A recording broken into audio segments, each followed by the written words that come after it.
Bienvenido, José Luis Sariego, a la justicia de los débiles. ¿Cómo estás? Tanto tiempo sin saber de vos. Ya, mucho tiempo, sí. Bueno, quiero contar, antes de empezar la entrevista, que con el doctor José Luis Sariego, pues yo le digo José Luis en una confianza muy argentina, él es español, él es uno de los juristas más reconocidos que hay en España, creo que está entre los 4 o 5 juristas más identificados con esta defensa que tiene que ver de los hombres ante esta avanzada de la ideología de género que ha tenido el país ibérico, nuestra madre patria.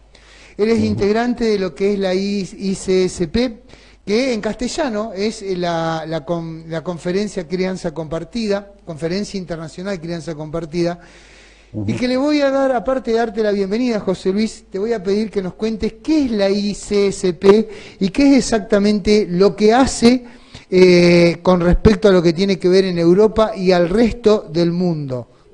Sí, mira, vamos a ver. En los años 90, en París, creamos una organización internacional que se llamaba SOS Parents, ¿eh? Eran tan solo 6 países. Ahí estuve yo en el año 92, ya ha llovido, ¿eh? Han pasado 31 años. Sí, 31 años. Sí. Y a raíz de todos aquellos pequeños contactos, en aquella época no existía internet, era muy complicado hacer una organización internacional si no tenías un respaldo económico de un partido político, de una empresa multinacional, etcétera. Éramos un montón de abogados, unos cuantos abogados que nos reuníamos en algunos congresos internacionales y decidimos crear SOS Parents. Luego, más tarde, se creó en Italia la plataforma Colibri y en Alemania se creó otra plataforma que se llamó Two Homes. En Inglaterra, Families Need Fathers, y aquí en España, Padres de Canaletas, que surgió en Barcelona. Y todo esto poco a poco ha ido dando lugar a que nos juntemos también con psicólogos, con psiquiatras, forenses, especialistas en temas de familia y con catedráticos, jueces de distintos países, y al final decidimos hace unos años, en el 2012-2013, crear la Conferencia Internacional de Custodia Compartida o Crianza Compartida, como le decís vosotros en Argentina, ¿vale? Aquí en Europa, bueno, tú sabes que según en qué país, en Estados Unidos se dice shared parenting, en otros países se dice residence alternate, la afido coindiviso, es decir, la custodia compartida tiene muchísimas formas de expresarse en diferentes idiomas. Y ahí creamos, en Bonn tuvimos nuestro primer congreso en el que tuve la suerte de participar, y lo que hacemos es hacer iniciativas ante aquí en Europa en particular, ante el Parlamento Europeo y ante los parlamentos de cada país. También intentamos hacer algunas iniciativas, tener reuniones con determinados gobiernos que no se han querido reunir con nosotros. En España no lo hemos conseguido, aunque te parezca mentira, no lo hemos conseguido. Y luego en Estados Unidos, Canadá, porque también hay miembros de Estados Unidos, Canadá, Corea del Sur, Turquía, Grecia, Malta, también Túnez, hay bastantes países. Rusia también estuvo en un momento determinado representado. Lo que pasa es que ahora, con este tema de la guerra de Ucrania, pues no les permiten participar en este tipo de encuentros. Pero ya te digo, son un montón de países y un montón de profesionales de un montón de países que estamos ahí unificando criterios. Tenemos nuestra página web, y donde se van subiendo todas las ponencias de todos los congresos, incluso de los mítines que damos por Zoom, ¿sabes? Damos algunas conferencias, algunas charlas por Zoom, y se van publicando muchísimas cosas. Pues ese, en resumen, la historia de la conferencia internacional. No, no, está muy bien. Yo te iba a hacer una pregunta. Cuando vos decís que se han ido agregando, además de los juristas, otro tipo de profesiones que tienen que ver con la salud mental, que tienen que ver con una batalla que no es solamente judicial. Estamos hablando que hoy estamos hablando de una batalla cultural, en la cual de un lado hay un sesgo que es muy marcado, que ha atacado muchísimo a la masculinidad, pero sobre todo ha atacado mucho a la familia. A mí siempre me dio la impresión de que España tardó muchísimo en reaccionar, demasiado. Le costó 20 años reaccionar desde que fueron atropellados los derechos de los hombres primero y las familias después, hasta que han sucedido hechos trágicos, como fue el de Olivia, el del año pasado en Gijón, que hace poquito la mamá en la cárcel se suicidó, lo cual me parece un despropósito, porque creo que una persona que comete el homicidio de su hijo como lo cometió ella tiene que pagar, pero bueno, evidentemente no la quisieron cuidar lo suficiente para que eso no suceda. Fuera de eso, yo te decía, estamos ante una batalla cultural, socialmente hablando. ¿Esto es una batalla cultural, José? Bueno, la batalla cultural empezó con la conferencia de Pekín.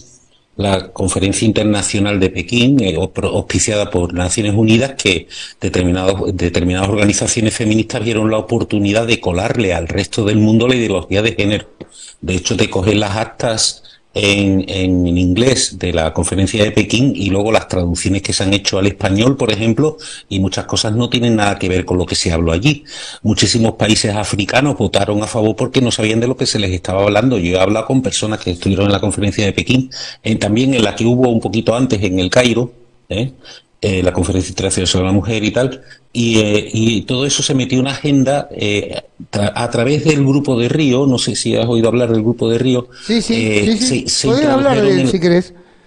Podés hablar si querés del Grupo de Río, del cual han salido varios presidentes, nefastos presidentes para Sudamérica. Bueno, el Grupo de Río fue el que estableció la Agenda 2030, 2030, entonces en la que estamos inmersos a empezar a hablar de cambio climático. La gente sobra, la democracia sobra, hay que los partidos políticos de todo índole, casi toda índole, perdón, han tomado la decisión de que bueno, de que aquí hay que tener el control, ¿vale? El control de la población. Y bueno, eso se transmitió, decidieron utilizar la ideología de género, la perspectiva de género, como un caballo de Troya para introducir la cultura de la cancelación. Todo aquel disidente que no esté de acuerdo, o toda aquella persona que tenga un pensamiento diferente, es un disidente, como en la época soviética. Lo que pasa es que ahora el archipiélago Gulag, ¿no?, del que hablaba Solzhenitsyn, a la gente los encerraban en aquella época, pero hoy estamos en el siglo XXI y el archipiélago Gulag de ahora es mucho más sutil, ¿no? Simplemente, por ejemplo, te echan de la universidad si tienes una opinión disidente, te cancelan como periodista y no te permiten hacer preguntas o salir en los medios de comunicación, o el político que practica, o como hace poco en España, un futbolista muy famoso que tenía un estadio con su nombre. Imaginaros que Maradona, el estadio Maradona, y Maradona salta un día diciendo que bueno, que es normal que las mujeres ganen menos en el fútbol, igual, porque producen menos ingresos, igual que las modelos ganan más dinero, las mujeres modelos, que los chicos modelos, ¿no? Porque las chicas generan más ingresos. Bueno, pues esto lo ha dicho recientemente aquí en España un futbolista, y automáticamente la clase política, el Partido Socialista que manda en esa ciudad, que se llama Getafe, que está cerca de Madrid, ha decidido borrar el nombre de este futbolista del estadio, ¿no? Y cambiarle el nombre. Esto quiero decir, estos son los nuevos archipiélagos Gulag, ¿no? El archipiélago Gulag, y bueno, y son los nuevos campos de exterminio. Yo quiero ir un poquito más allá. Es que esto es un exterminio de la razón, el exterminio de la verdad, el exterminio de la libertad de expresión. ¿Me permitís que te interrumpa un segundo? Sí. Un segundito nada más. ¿Por qué? Porque yo quiero decir que lo que vos decís, que fue, digamos, la conferencia de Pekín, en Argentina se conocen como el protocolo de Beijing. Quiero explicarlo porque, si bien estamos hablando del mismo lugar, cuando uno habla con los juristas de Argentina, lo que vos decís que fue la conferencia de Pekín, es lo que acá se conoce en el protocolo de Beijing. Y quiero decirle a mi público, que por ahí no sabe lo que es el Gulag. El Gulag eran lo que en la Alemania de ese hombre de bigotito chiquito que nos llevó una guerra, hizo un exterminio de la raza judía, se llamaban campos de concentración. En la Unión Soviética eran los Gulag. Los Gulag eran básicamente campos de concentración. En lugar de tener alambres a su alrededor, estaban aislados en el medio de la Siberia, donde llevaban a la gente a morir, a trabajos forzados hasta la muerte. Entonces esa es la parte de las cuales las izquierdas no nos hablan, porque siempre hablan del exterminio que se hizo con el pueblo judío, que es real, quiero decirlo. Pero hay un exterminio de la disidencia de la izquierda soviética que fue incluso mucho más grande. No quiero decir una mentira, si no, corregime.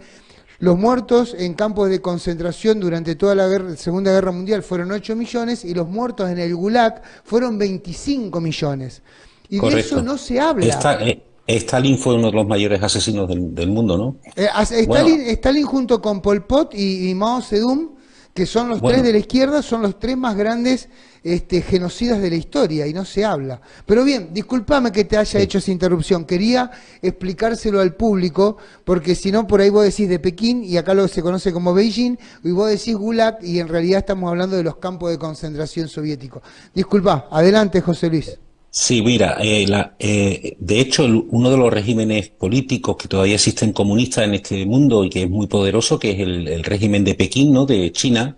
China sigue teniendo campos de concentración para la gente disidente. Le llaman campos de reeducación, pero hay muchas personas que desaparecen, es decir, los llevan a esos campos de concentración y no se vuelve a saber más. ¿Qué ocurre? Que en Europa, en Occidente, en Latinoamérica, o en Iberoamérica, esto no sería aceptable, ¿no? Porque es que daría una muy mala imagen crear unos campos de concentración. Entonces se están creando unos campos de concentración a base del aislamiento social y la cancelación de las personas, simplemente porque son disidentes, ¿eh? Disidentes es pensar diferente o simplemente decir la verdad, Ujú. decir algo tan obvio como que la violencia no tiene género significa que te borran del mapa, ¿no? En España. O decir que yo siempre digo, si el amor no tiene género, ¿no? La ternura no tiene género, el cariño no tiene género, la tristeza no tiene género, ¿cómo es que la violencia tiene género? ¿Sabes? No sé. Totalmente de acuerdo. Totalmente de acuerdo, José Luis. Sí, básicamente estamos en una batalla cultural y en esa batalla cultural la forma de los campos de los nuevos campos de concentración tienen que ver con la segregación de quien piensa diferente. ¿La Ujú. justicia ha dejado de perseguir delincuentes para perseguir disidentes?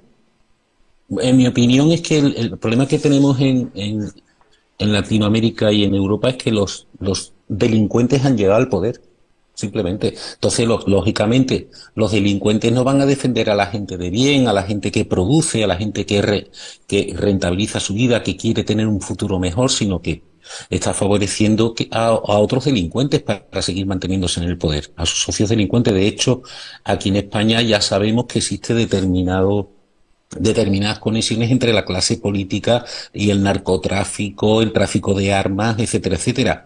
Ayer, por ejemplo, el presidente del gobierno español, fíjate qué curioso, dijo a bombo y platillo en todos los telediarios y en todas las noticieros, ¿no? Como decís vosotros, de la televisión española, diciendo, hemos llegado a un acuerdo con el señor Zelensky de Ucrania y le vamos a vender no sé cuántos millones de euros en armas, ¿no? Es decir, que el traficante de armas sale en la televisión y es el presidente de un gobierno que luego dice que es de un país democrático que busca la paz, la conciliación y el diálogo, ¿no? Como forma de convivir, ¿no? Sí, la verdad, bueno, igual quiero contar que en España ha tenido un gran retroceso en las últimas elecciones municipales la izquierda. De hecho, el PP y lo que bueno, mucho menos Vox han empezado a recuperar terreno políticamente hablando. Eh, Acá en América, te lo cuento rápidamente, con mucho sacrificio y con muchísima resistencia, creo que hemos resistido un poco más que en España, ¿no? Los americanos solemos ser un poco más efusivos, en el sentido de que nuestras sociedades, tal vez no tan europeizadas, cuando te pegan, no esperamos que aparte no, nos den una caricia. Cuando te pegan, le volvemos. Lamentablemente los americanos nos hemos criado en eso. Acá se ha dado una gran resistencia, pero en España he notado que ha empezado a crecer una gran resistencia social, de a Sí, poco y sobre todo integrado por mujeres. sí. Bueno, es que Eh, los ¿eh? hombres y las mujeres, que esto no es una cuestión de hombres o mujeres, es una cuestión de todos, nos afecta a todos. Porque hay muchísimas mujeres que están en contra de la ideología de género. Mira, la prueba evidente es lo siguiente. A las mujeres se les ha hecho creer, en España en los últimos 20 años, se les ha hecho creer que son más felices porque no tienen que tener una relación de pareja, no tienen que tener hijos y lo que tienen que tener es éxito profesional, ¿vale? ¿Qué Ujú. ocurre? Que en los últimos datos sobre la felicidad de los españoles o las enfermedades de salud mental que tienen los españoles, las mujeres triplican a los hombres con problemas de depresión y ansiedad y problemas que están insatisfechas con su vida. Mira, precisamente en el año 95, me voy a ir muy lejos, ¿eh? En el año 95 hablaba yo con una dirigente feminista norteamericana en un congreso y hablaba ella de la doble jornada, ¿no? De las mujeres, ¿no? Que el feminismo liberal había engañado a las mujeres con eso de que tenéis que salir de casa, ¿no? Para trabajar fuera de casa y vivir en el mundo de lo público y tomar el poder que tenían los hombres fuera del hogar, en el mundo público, y decía, y es que al final tenemos la doble jornada, trabajar fuera y trabajar dentro de casa, porque los hombres no se habían incorporado a las labores domésticas. Y yo le decía a ella, no, no, digo, creo que estás equivocada. Estás equivocada porque en mi opinión hay una triple jornada. Las mujeres las han condenado a una triple jornada. Les han condenado a ser unas profesionales estupendas, que luchen por ser unas buenas profesionales, a ser unas madres estupendas y unas parejas estupendas. Y resulta que la vida no da para tanto. Claro, es que se termina no siendo bueno en nada. O sea, y Efectivamente. es que esto quiero decirlo, que quiero hablar sobre el ejemplo que acaba de dar José Luis, aplica para toda la gente, aplica para los hombres también. Cuando También, uno quiere también. ser bueno en muchas cosas, termina siendo malo en todo. Eh, Bueno, pero lo que hablemos, pasa es que nosotros los hombres llevamos ya más de 500 años sabiendo que eso es así. Es decir, tú no puedes ser un buen proveedor, una buena pareja y un buen padre. No hay tiempo a lo largo del día. Tienes que renunciar a uno de los tres roles, ¿eh? El de proveedor, pareja o padre. Uno de ellos se tiene que sacrificar en pro de los otros dos, porque es que el día solo tiene 24 horas. Y totalmente. si la jornada laboral es 8 horas, ¿vale? Yo lo explicaba en un congreso con psiquiatras y psicólogos en Portugal hace unos años y yo decía, sí, el día tiene 24 horas, 8 para dormir, 8 para trabajar y te quedan 8 para hacer el resto. Y bueno, te tienes que asear, tienes que hacer la comida, ir a la compra, cuidar de los niños, tener buen sexo. Es que no da tiempo, no da No, tiempo a todo. no hay tiempo, no hay tiempo material. Eh, acá en Argentina se está empezando a dar, yo hablo de Argentina y no en toda América porque esto va, no en todos los lugares ha sido igual, pero de a poquito, a partir de ciertas cuestiones que han ido pasando, es como que se ha ido ganando terreno. Pequeño, porque cuestan mucho, luchamos contra un aparato muy poderoso, pero se ha ido ganando terreno. Y ese retroceso de la ideología, sobre todo en Argentina y en alguna parte de América, ha dejado claro que no han venido a proteger a las mujeres porque en su instinto de supervivencia, lo único que quieren es que el Estado les siga dando, les siga manteniendo el flujo de dinero sin importarles si protegen a alguien o no. Un minuto, un minuto. Sí, Mira, yo hace unos años decía que el movimiento feminista era igual que el movimiento de la Iglesia Católica, ¿vale? La Iglesia Católica quiere vivir del dinero de los estados, está viviendo en América y aquí en Europa está viviendo de subvenciones del Estado y de los donativos de los fieles, ¿vale? Las feministas, hace muchos años hablando yo con una feminista, decía, mira, José Luis, igual que antiguamente las mujeres cuando tenían un problema iban a la iglesia iban a buscar consejos sobre todo, y las iglesias tenían una iglesia en cada pueblo, ¿eh? La iglesia católica me estoy refiriendo, ¿no? O en el centro de Europa la luterana, la protestante, etcétera. Iban a la iglesia, vamos a sustituir las iglesias por los centros de la mujer. Y en cada ayuntamiento, por muy pequeño que sea de España, vamos a tener nuestra propia iglesia y nuestro propio párroco o cura. Y lo que pasa es que en vez de cura se va a llamar asesora de la mujer.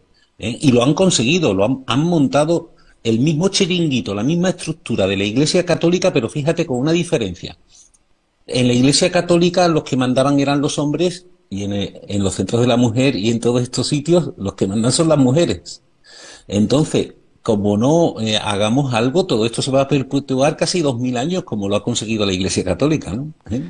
¿Eh? Quiero contarle al público argentino que chiringuito, cuando él dice chiringuito, se refiere a lo que nosotros diríamos kiosquito, con la misma acepción. Quiere decir esas cuestiones que se hacen por afuera, que nosotros le llamamos kiosquito, cuando son esos arreglitos que se hacen por la izquierda, que terminan siendo pequeños negociados de las fuerzas políticas, más que nada, fuera de que el feminismo radicalizado se identifica como una fuerza social, básicamente es una fuerza política que incluso no tiene filosofía, no tiene historia, no tiene historia filosófica, sino tiene solamente una base política que proviene de la izquierda, que ya lo vamos a hablar en otro programa. José Luis, la justicia en España empieza a ser a tener un poco más de sentido común, o sigue estando cerrada a ese sesgo de género como hace 5 años atrás. Pues mira, sigue teniendo el mismo sesgo de género, ¿no? Antes de ayer tuve un juicio en Madrid donde la Fiscalía aplicó la perspectiva de género 100%, ¿sabes? Independientemente de que los hechos por los que se enjuiciaba a mi cliente, a un varón, por un supuesto delito de acoso a su exmujer, resulta que no eran ciertos, no eran ciertos. Pero él le dio una perspectiva de género diciendo que había que condenar a mi cliente por cómo se sentía ella. Es decir, no por un hecho delictivo, sino por el sentimiento. Es que tiene una falta de lógica total, absoluta. Entonces, con esto te quiero decir, la Fiscalía del Estado, es decir, a ese representante del Estado aplicando una perspectiva de género, ¿por qué? Porque si no aplica la perspectiva de género, ese fiscal nunca va a ascender, ¿sabes? Ni va a lograr medallas, ni nadie lo va a invitar a dar una charla o una conferencia. Menos ¿Me mal que esa comprendes? mujer no tenía ganas de matar a nadie, ¿no? Digo, Sí, ya, ya. nomás, porque Pero bueno, llevándolo bueno, al de hecho extremo. sí, están matando civilmente a la gente. Sí, sí, Porque sí. cuando condenan a un hombre a prisión por decirle a su pareja sin vergüenza en una discusión de elevada de tono, donde la mujer le dice insultos más graves al varón, pero el varón con que diga un insulto es condenado a prisión, eso es matar civilmente a alguien. Eso es destruir la vida de una persona. Ese es a lo que me refiero, es un campo de exterminio. No solo a nivel Totalmente. mental, sino a nivel profesional. Esas personas, esos hombres pierden sus puestos de trabajo, pierden a Bueno, sus hijos, pierden su casa, pierden las ganas de vivir. Eso, y cuando todo eso pasa simplemente por una discusión, es que están criminalizando el comportamiento humano. Están no el comportamiento humano que es antihumano, es decir, el asesinato, el robo, la violación, sino el comportamiento normal de un ser humano se está criminalizando hasta unos extremos que son muy peligrosos, porque yo siempre lo digo, mañana puede ser tú. ¿Te acuerdas de aquello de que primero vinieron por los tal y la frase aquella de que vinieron por una serie de personas y yo no hice nada, y cuando al final vinieron por mí no había nadie a quien pedir la ayuda, ¿no? De Niemöller, ¿no? De un judío alemán. Pues es exactamente lo mismo. es En el España ya, cuento, acá se lo sí, conoce como el cuento del ratón, el ratón de la granja, que dice, bien. que cuando cuenta, que le cuenta a todos los animales que el dueño de la granja, perdón, que había comprado una ratonera, y todos le dicen, la vaca, el cordero, la gallina, mirá, no es mi problema, es tu problema. Resulta que a la noche la dueña siente que una ratonera se acciona, se levanta, cuando va a meter la mano había atrapado una víbora. Por lo tanto, Ujú. la víbora la pica. El hombre tiene que salir rápido con el caballo, a todo galope, hasta el pueblo que quedaba muy lejos, y por exigirle el caballo se termina muriendo. Él llega, pero la mujer no se mejora. Entonces mata a la gallina para hacer una sopa para darle de comer a la mujer. ¿Eh? Ya. Entonces, Sí, después de eso la mujer efectivamente se muere y vienen todos al velatorio entonces mata el cordero para darle de comer a la gente y finalmente vende la vaca al matadero para pagar todas las deudas. Entonces el problema que era del ratón y que nadie escuchó terminó siendo de todos.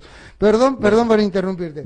Me no, encanta la charla lo con que le vos. faltaba es que en el velatorio apareciera el ratón y se comiera el queso, ¿no? Claro, una Esa cosa así. historia.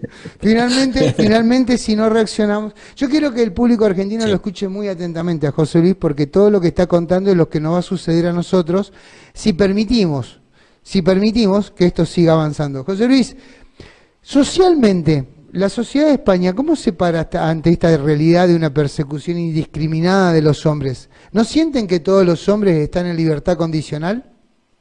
Totalmente. Yo digo que los hombres somos presuntos culpables por el hecho de haber nacido hombres, ¿eh?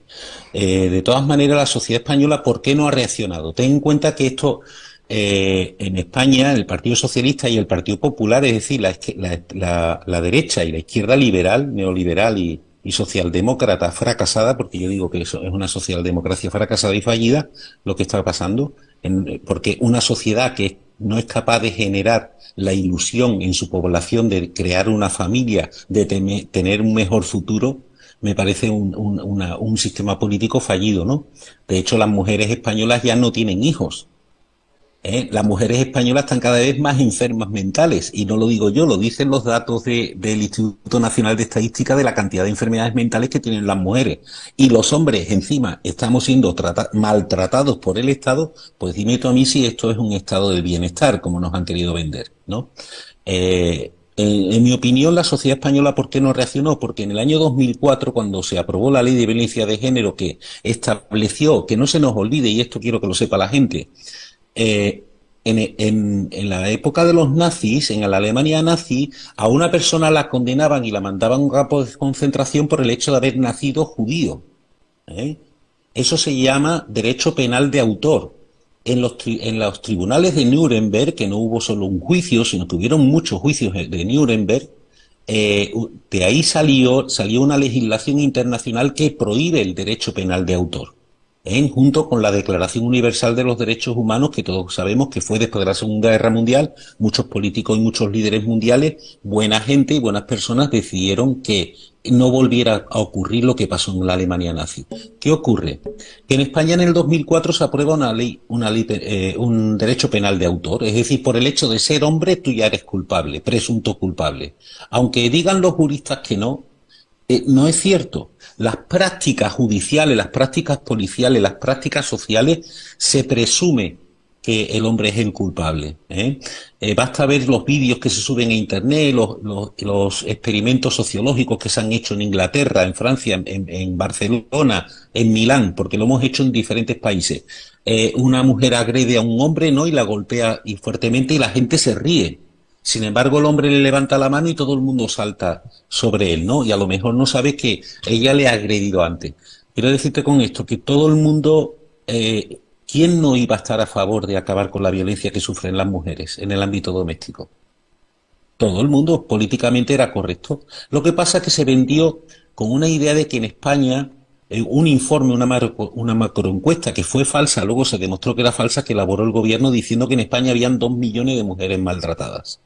Y que en Europa, yo recuerdo en aquellos años, en 2004, 2005, 2006, yo estuve en Europa, en la Unión Europea, en Bruselas, en la Comisión, y allí los informes que mandó el gobierno socialista es que en España estaban matando a las mujeres por las calles, ¿sabes? Como si estuviéramos en Afganistán o estuviéramos en Kenia o en cualquier sitio, en estos sitios donde hay un índice de criminalidad hacia las mujeres elevadísimo, ¿no? Resulta que se ha demostrado que España, Portugal, Italia y Grecia son de los países donde una mujer puede vivir más a salvo, donde hay menos asesinatos de mujeres. Y este gobierno vendió los 40 y tantos asesinatos de mujeres que hubieron aquel año como si eso fuera un problema gravísimo social.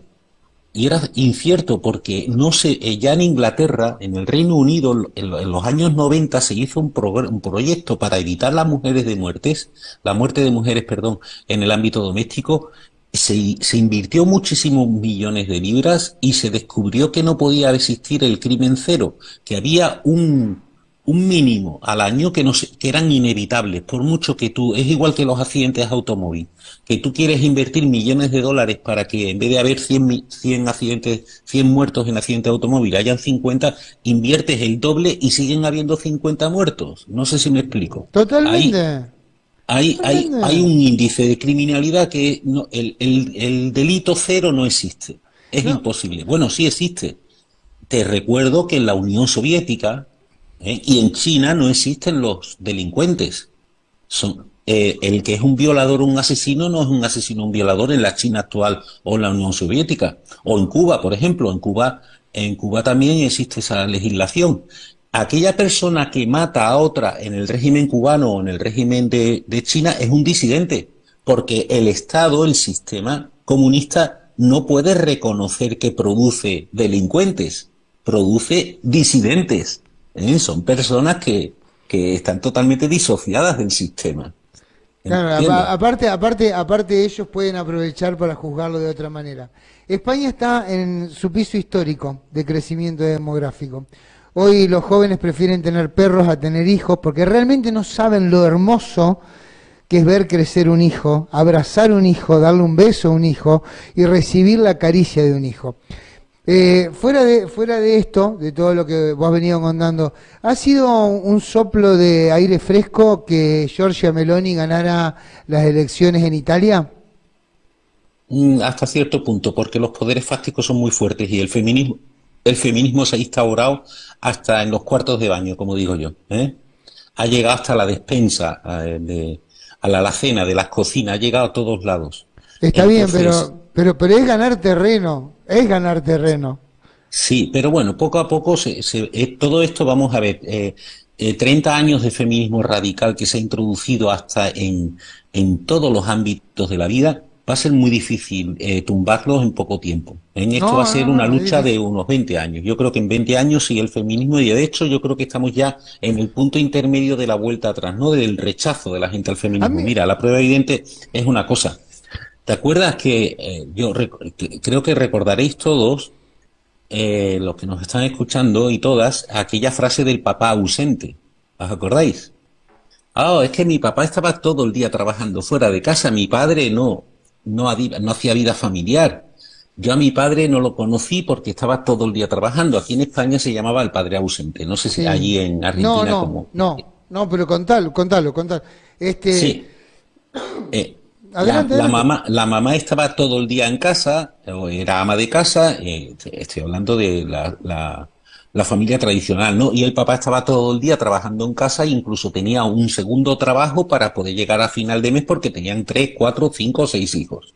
Y había que pagar una hipoteca a una casa. En total, que mucha gente creció sin figura paterna presente en su vida, tan solo estaban presentes los fines de semana. Bueno, pues ¿qué ocurre? En la sociedad española actual ya no hay padres ausentes, ahora lo que hay son mamás ausentes. Eso es lo que ha conseguido el feminismo, niños que están creciendo sin madre también. Y Familias ¿eh? ausentes. Sí, no hay progenitores ausentes y esto está siendo sustituido por la ideología de género y las redes sociales que les están metiendo a los niños, sobre todo el tema de los TikTokers, ¿no? Y de los influencers estos que les hacen creer que pueden ser maravillosos y crearles una fantasía en su cabeza que no tiene ningún sentido. Mira, los niños están totalmente desorientados, los niños y los adultos. Los adultos han perdido la capacidad de educar los adultos que tienen hijos, porque mira, la mayoría de las mujeres que tienen hijos en España los tienen a partir de los 40 años, porque les han dicho que primero tienen que hacer una carrera profesional, que no necesitan crear una familia para ser felices, que ser feliz es llegar a la cumbre profesional, ¿eh? Es decir, que te exploten, que yo necesito explotarte hasta los 40 años bien fuerte, explotarte profesionalmente y ya luego a los 40 años que ya no sirves tanto y es una mano de obra, ya no eres tan barata, hay que buscar gente más joven que sea mano de obra barata, pues entonces dedícate a ser madre. ¿Qué ocurre? Que una mujer con 40 años o un hombre, que también hay muchos hombres que con 40 o 50 años están siendo padres, tú no tienes ya una capacidad para criar a un hijo. No tienes ni capacidad ni entrenamiento.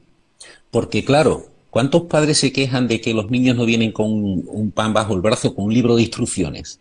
Es que no sé cómo educar. Pero bueno, ¿qué ocurría? Que antes existía la familia extensa, estaban los abuelos, los tíos, los no sé qué, los primos y tal, que te ayudaban a aprender a cómo criar a un hijo. Pero es que ahora esas personas ya no existen, porque la familia tradicional la han destruido. Entonces tú te ves muy solo y entonces todo eso fomenta que haya una necesidad de contratar a más gente en los servicios sociales, en redes de apoyo, en asociaciones de ayuda a padres, no sé qué. Todo se monta un gran negocio en torno a todo esto. Al final, ¿cuánta gente es feliz? Yo siempre hablo en términos de felicidad. Yo cuando hablo de crianza compartida, un estudio que hice en 2008, hice un estudio longitudinal, era muy interesante porque no era un estudio de preguntarte a ti cómo estás hoy, sino era preguntarle a las familias cómo estaban ellos y los niños en el momento del divorcio. Y al cabo de 3 años volvimos a hacer las mismas preguntas para saber qué había pasado en esos 3 años. Bueno, pues descubrimos que la felicidad de los niños de que tenían crianza compartida, al cabo de 3 años había crecido el número de niños que se sentían más felices.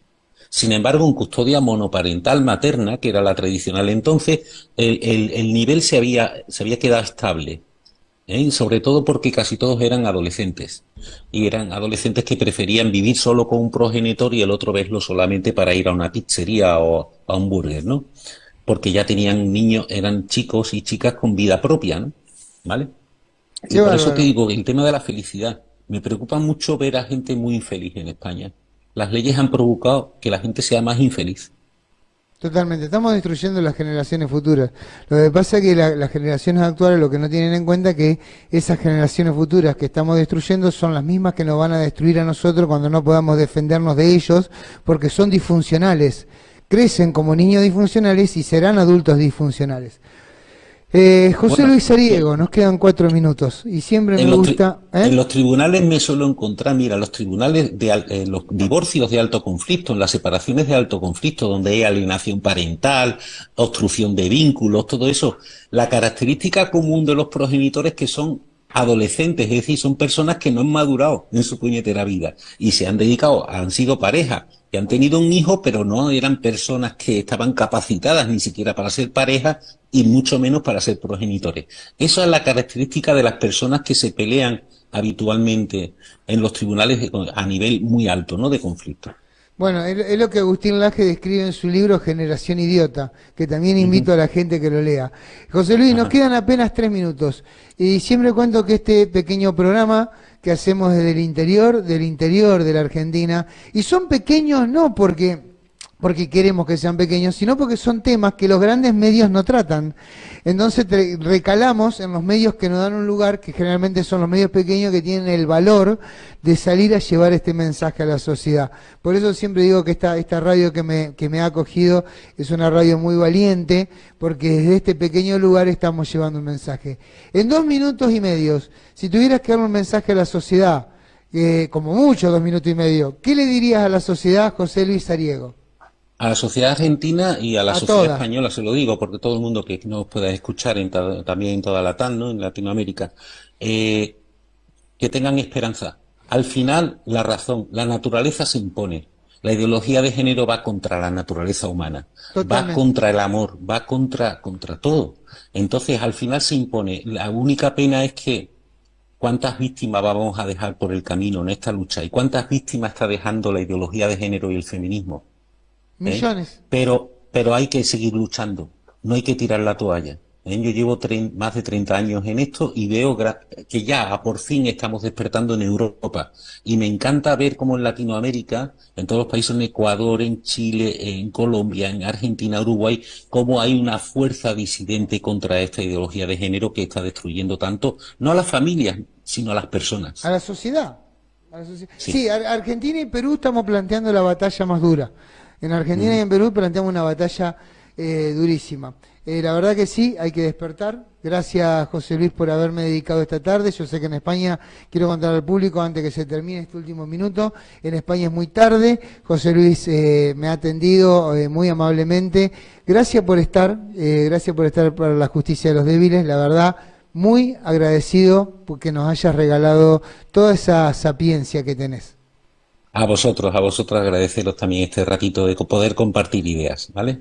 Bueno, ha sido José Luis Sariego. Muchísimas gracias, José Luis.